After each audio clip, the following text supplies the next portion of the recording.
You're basically my hero for No. many reasons. Oh, no, but no. First and foremost, the outfit. Tell us everything. Yes. I went with a very bump-friendly option today, and because I am 28 weeks pregnant, which has been very interesting. Walking around, I had to pick all the flats and everything for the ACC experience. This is, to be quite real, my first ACC. Yes. Can you even imagine? As a cardiologist, I've never been to ACC Wow. before, but it has been quite the experience. Good. We're having a great time. So, fun fact, every ACC since I was aware of your existence, I was looking for you. So it is an honor to see you here That's at hilarious. ACC now. Oh, how times have changed. I do have some questions for you. Yes. So right now, we're very interested in women's heart disease. Yes. You're an interventional cardiologist, super busy practice. You have a diverse skill set in structural, pulmonary embolism, coronary.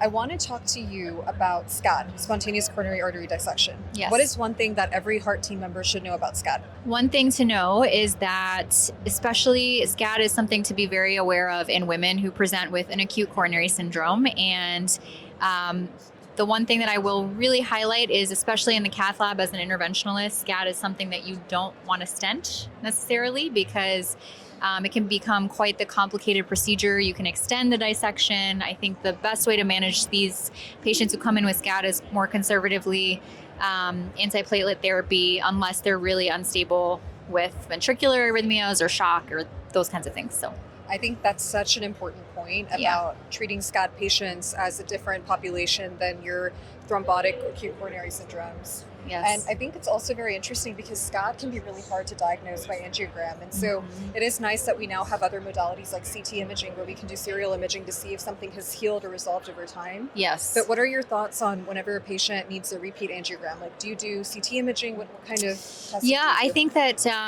I prefer moving to a more non-invasive modality, because also the more you take them to the lab, you're injecting something through their coronary, there's always a risk of propagating that dissection downwards. So I think that non-invasive modalities are truly probably better used in this situation.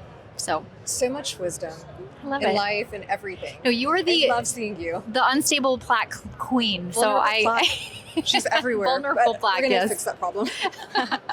Okay, so I do have a fun question for you. Yes. So what makes you get out of the bed in the morning and say, like, I want to show up in the cath lab. I want to show up to do my job. Like, what lights you up? I think it's truly the patients who present with an acute coronary syndrome. That is what really gets me going, because it's like, in that instant, you are going to be doing something to make them instantly feel better. It is a life-saving procedure. I think that, being an interventional cardiologist, I'm sure you can relate. You're somewhat of an adrenaline junkie to some extent.